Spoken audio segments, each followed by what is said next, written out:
Struggling with scanning errors and peeling labels? Moving or reconfiguring your warehouse? Implementing a new WMS? The wrong labels can slow your operation down.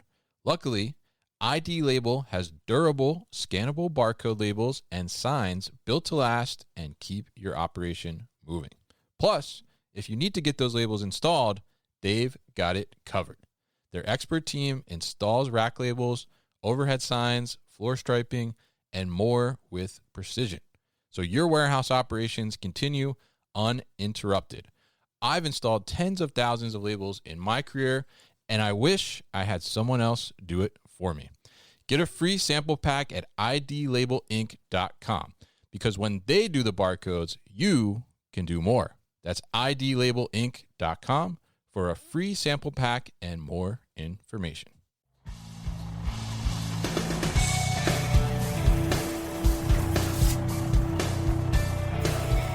The New Warehouse Podcast, hosted by Kevin Lawton, is your source for insights and ideas from the distribution, transportation, and logistics industry. A new episode every Monday morning brings you the latest from industry experts and thought leaders. And now, here's Kevin.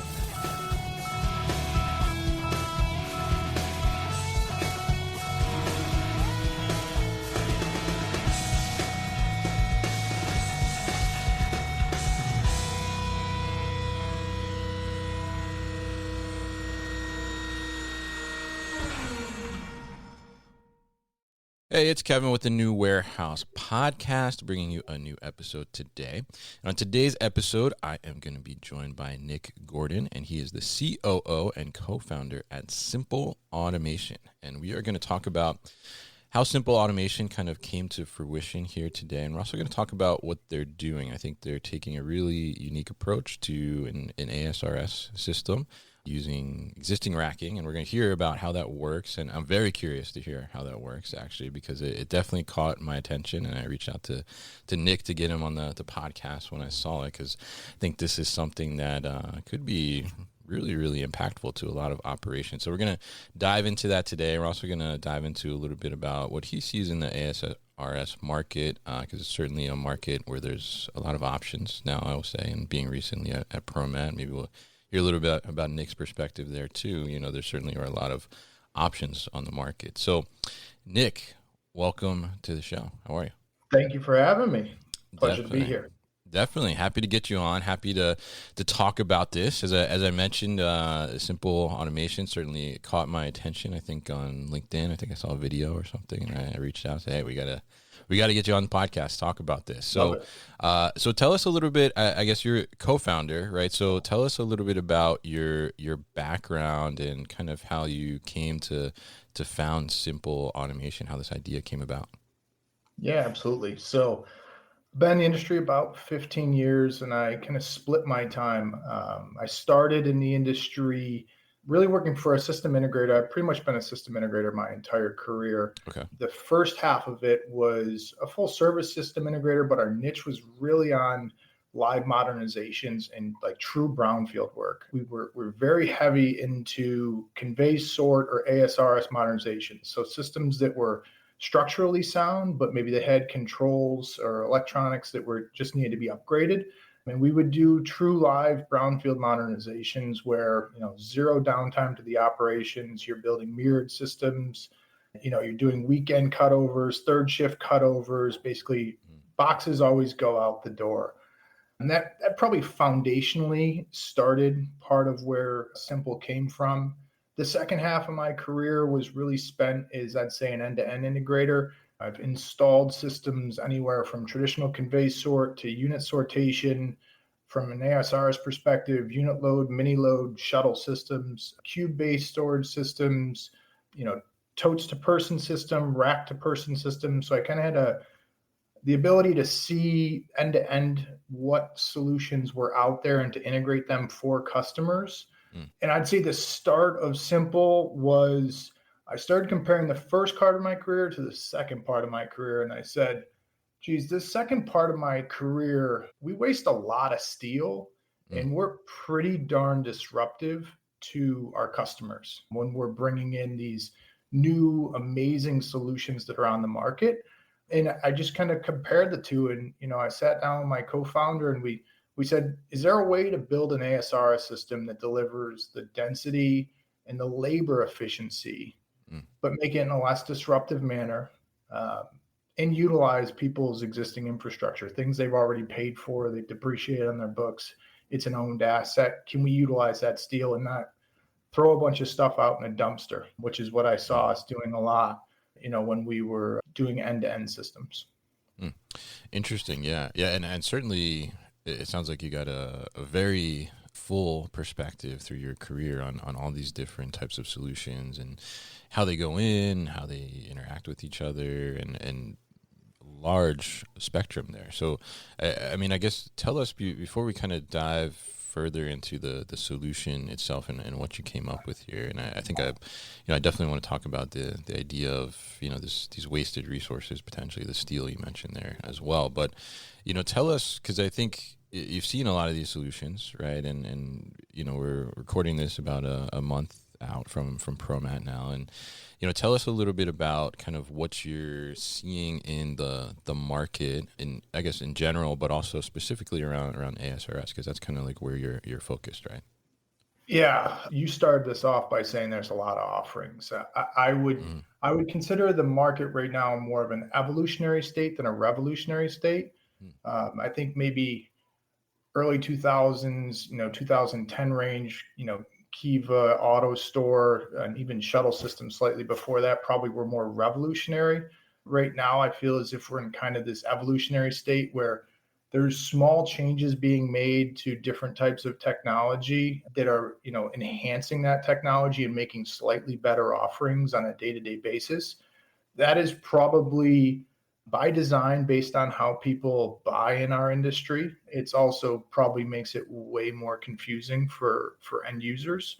If you think about how impactful a purchase is when you're an end user, it's oftentimes a career changing decision, right? When you put your trust in a partner and you spend 5, 10, 15, $50 million on a job, it can make or break your career.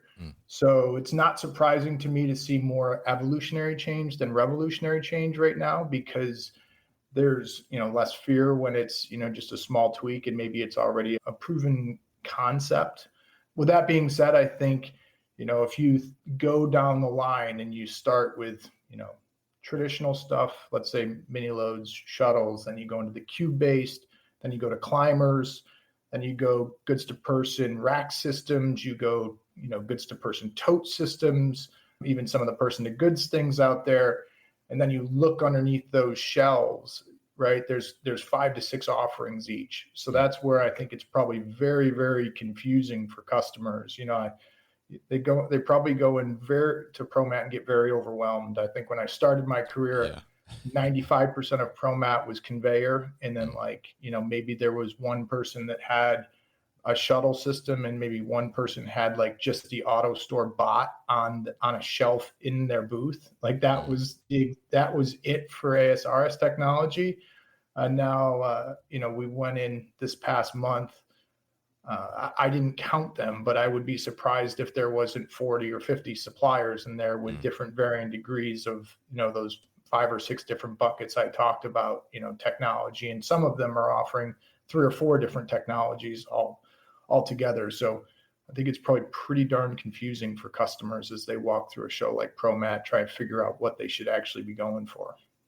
Yeah, absolutely. And I think that's, I had a lot of that conversation that week, because it is, whether it's, ASRS or it's an AMR or whatever the case may be, there's a lot of offerings now for all of them. And I love how you framed it as, it's not necessarily like a revolutionary phase right now, it's evolutionary, right? And I think, we do see that where, I think there was an interesting post I saw a couple weeks ago where somebody was asking is this becoming a commoditized market in a sense, because a lot of stuff looks the same, right? And this was coming from somebody that is not really on an operation side and investing in these, but is working adjacently to some of these solution providers and is pretty interesting because some of the stuff you see is, it's a little similar in a sense, right? Maybe there's like a little difference here, or difference there, or maybe just the color is different.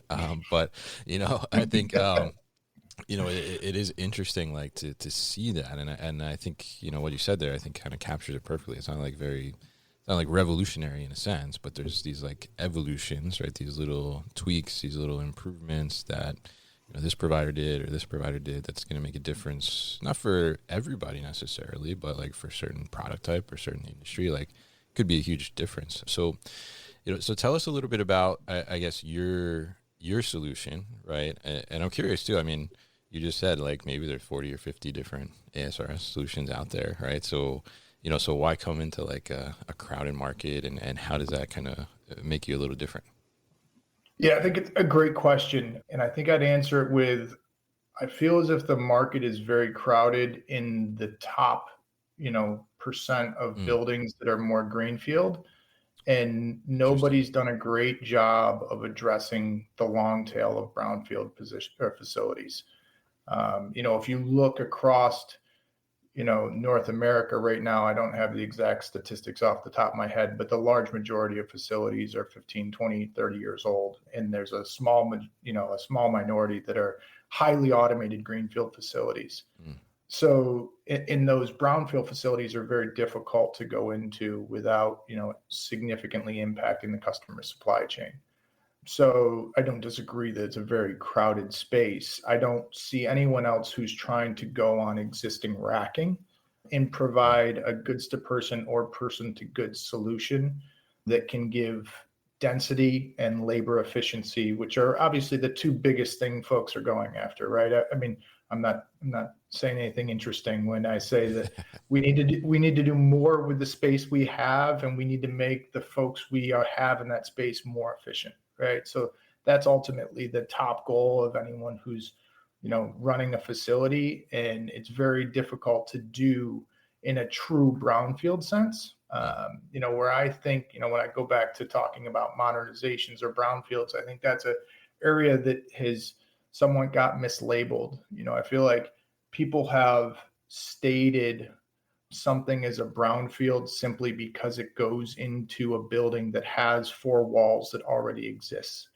And to me, when I go into a building, that has four walls that already exist, but I say, take out your inventory, rip out your racking, grind your floors flat.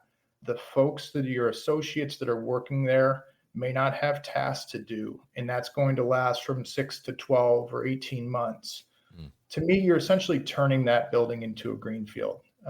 You're basically functioning like it's a greenfield. So I think what's different about us is, we're going on existing racking. I do not care if it's structural or roll form. I don't care if it's case or it's pallet. We have installs on all of those. So we're, able to go on what you have. And our intent is to, try and bring in that density and labor play with either goods to person or person to goods solutions on that existing racking. I should say, we do go on new racking too. I have actually 2 installs right now that are going on new racking. And that was simply because the customer didn't have existing racking they could give up. So we had to buy some new racking. So our solution certainly works on new racking, but the optionality is there, especially if you start thinking about trying to have a homogeneous technology across your supply chain that can go on new and existing, depending on what the building looks like. Maybe it's a greenfield and you're going to put new racking on it, but maybe you've got some older legacy buildings and you can do a brownfield and put it on the existing racking. And now you've, create a single technology that you're utilizing no matter what the facility looks like. Very interesting. Yeah. And I think, that's definitely what caught my attention at first when I saw you all is that it's going on this existing racking, right? And I think that, that is such an unlock in a sense, right? To allow you to do much more with what you already have, which I think a lot of people are kind of crunched and pressed to do right now. Right? I mean, the saying is like, do more with less, right?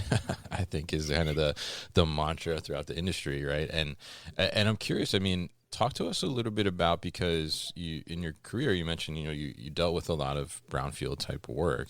And I think it's interesting how you point out the difference between like what some people are saying is brownfield, even though you're stripping it down to essentially make it greenfield, right? And just start off with a blank slate, essentially, which is greenfield. Tell us a little bit about kind of the balance for the operation, right? The business, where they're getting to that point, because if they're looking at a potential ASRS solution, right, they're getting to a point where, storage is potentially an issue. And there's a decision point, right? There's a decision point, like, do we go get another building, right? Do we get a second building or a bigger building and move everything to there?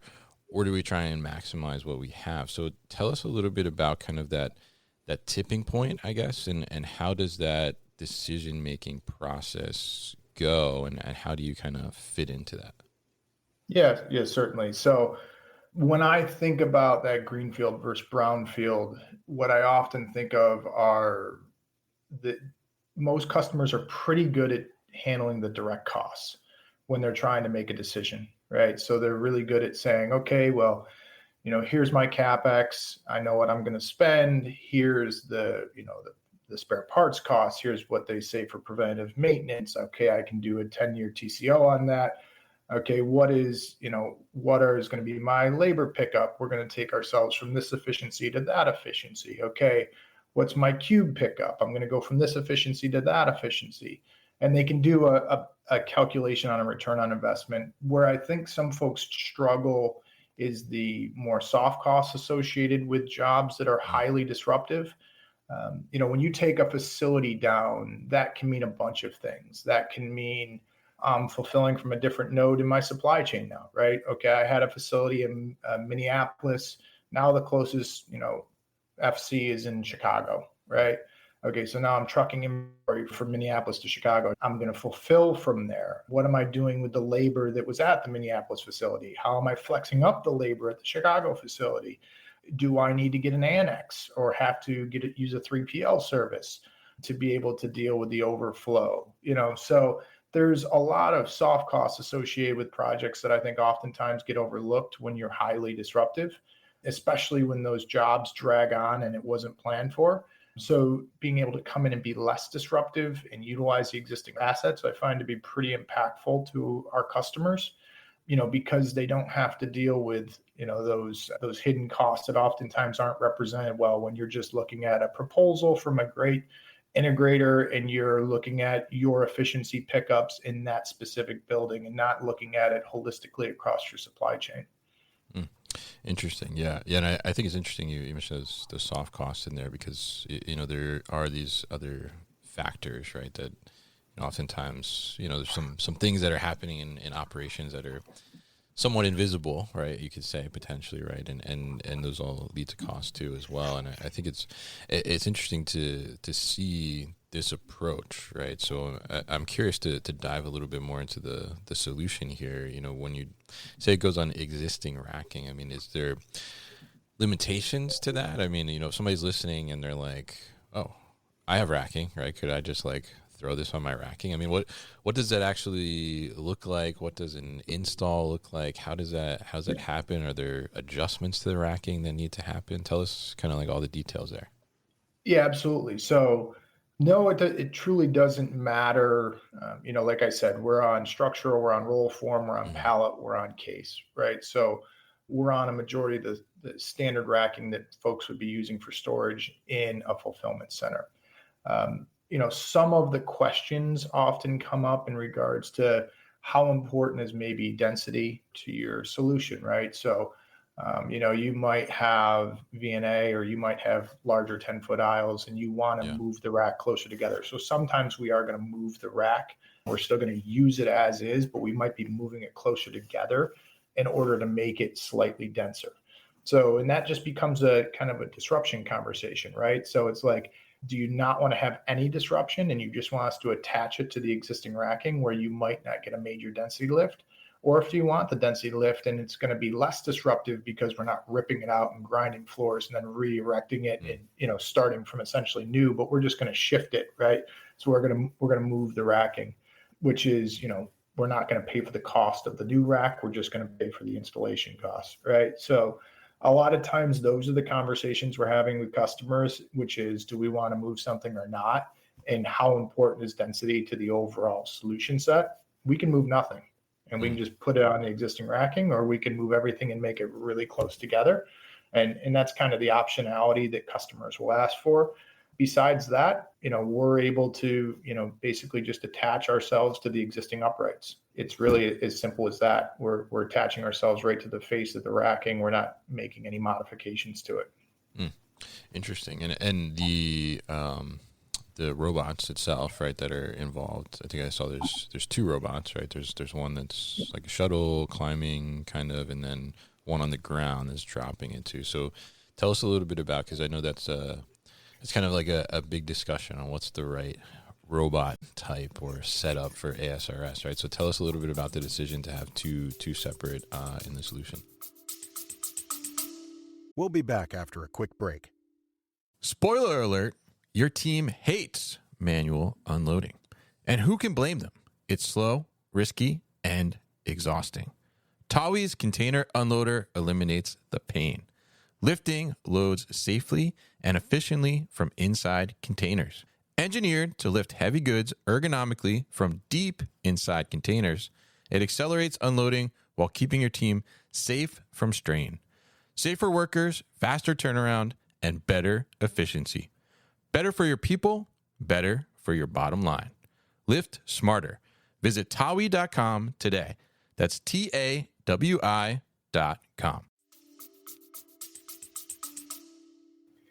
Yeah, certainly. So I like breaking duties of things for and this maybe goes back to us being simple. Personally, when I've done integrations of technology, I like my robots to essentially be specialists. I've found when I've done previous integrations of technology and the robot's more of a generalist, for me, that usually means it's a very complicated robot. If it's required to do, up in the rack, down on the ground, going to stations, doing everything. So that's why when we designed this, we wanted to have a specialist. We wanted to have a robot that rode the rack and picked up totes, and we wanted a robot that rode on the ground and drove itself to the stations. And from our perspective, that drives reliability, availability, drives down spare parts costs, drives down preventive maintenance costs. And really that's been driven off of just our experience working with a lot of different technologies and what we think is the most simple, I guess, way to steal our name, to do something. So, that's really why we do what we do. And correct, we've got basically, a robot that rides the face of the rack. It moves in the X, Y, and Z direction. So it's going to go up and down the face of the rack, and it's going to be able to access any location, double deep, bi-directional. So we can go on both sides of the rack as long as the aisle is close enough. And then it's going to drop to a ground bot or a P&D location on the ground, and a ground bot's going to pick that up and take it to any destination it needs to go to. And that's just our methodology on, we like things simple. We like them very focused on the task they have to do. And we believe longer term that drives down the total cost of ownership of these systems in the reoccurring maintenance and spare parts costs. Interesting. Yeah. And I think, certainly it's in the name, right? Simple, as you said. But and I think, too, we should touch on so the form factor of the product that it's able to grab, right? I mean, you don't need to put everything in totes. It can grab cases, too, as well. Tell us a little bit about that. Yeah, so right now we're doing totes in a very limited size of cases. We've got some stuff on the horizon that we'll be launching in the future that will allow us to take on a much deeper variation in case sizes. And that's, I guess I'm going to keep that one behind the veil of secrecy for the time being. But we recognize that there is significant value to being able to get outside of just tote-based systems and getting variable width on the case sizes. I think that's probably going to be the next horizon that folks really try and tackle, because I don't think very many people have done that either. And we've got some things cooking, I'll say, but we're not ready to take on any case size as it may be. Okay. All right, interesting to know, and we'll be looking forward to you coming back on the podcast to share that stuff that's behind the curtains right now, and those evolutions, I guess we'll say. Yeah, continue evolutions. Definitely, yeah. So, but I gotta ask you, because you mentioned in there that you're not necessarily a fan of a generalist robots, right? In a sense, you like them to have specific tasks. So, I'm curious your thoughts on humanoids, actually, because humanoids, essentially that's the value, right? Is that there will be a generalist, right? They can go and do this task, and then they can go and do this task, or they could do this task, right? Is the long term view for most of them. So I'm curious your thoughts there. This is one that I'm not settled on yet. Yeah. Let me step back. Like, I think when I first started seeing like the push for the arms come out, right? I thought there was like this, all of a sudden people said like dark warehouse, right? Like It was like, oh, we've got arms that can pick. It's going to be a dark warehouse. I'm of the mindset that we're pretty far away from a dark warehouse.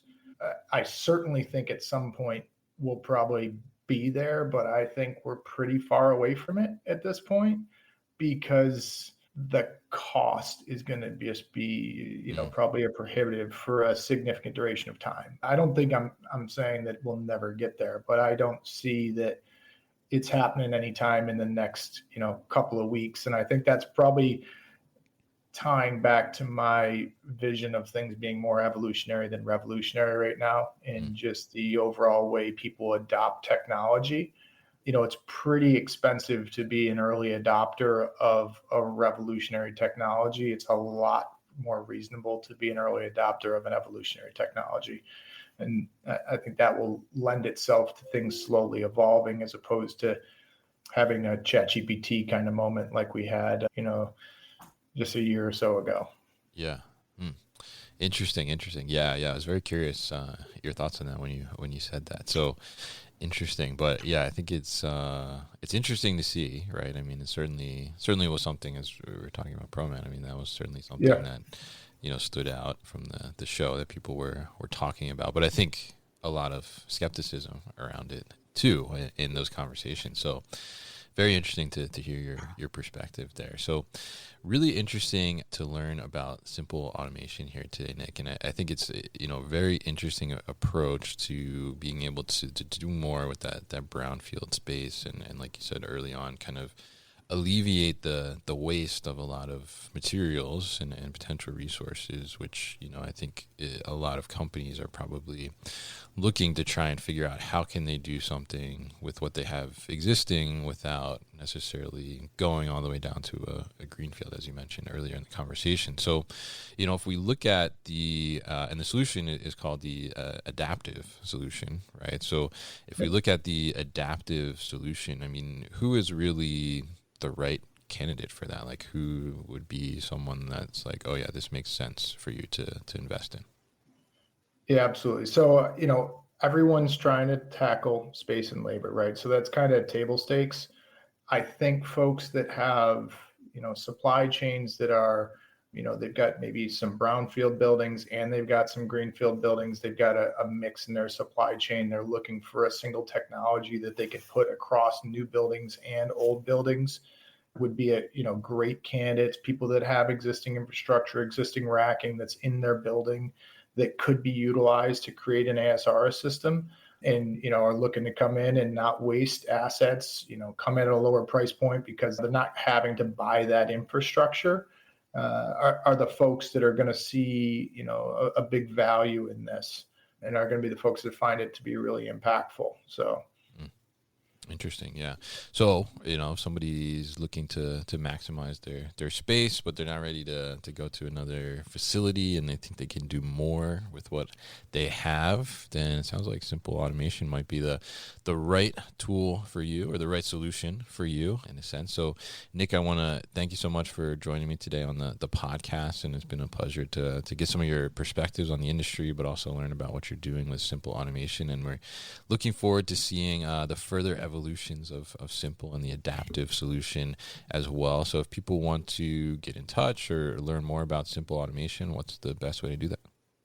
Yeah, I'd say just go right to our website. We've got a contact us form, so just simpleautomation.com, or you can get us on LinkedIn, shoot messages, or just reach out to me directly on LinkedIn. Happy to chat with anyone at any time about the automation space, automation industry, ASRS, where we're going, maybe even humanoids, right? So Definitely. So we'll put all that information at thenewwarehouse.com and in the show notes so people can easily find it. So Nick, thank you once again for your time on the show today.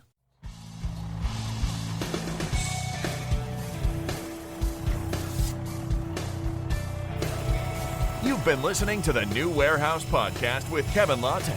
Subscribe and check us out online at thenewwarehouse.com.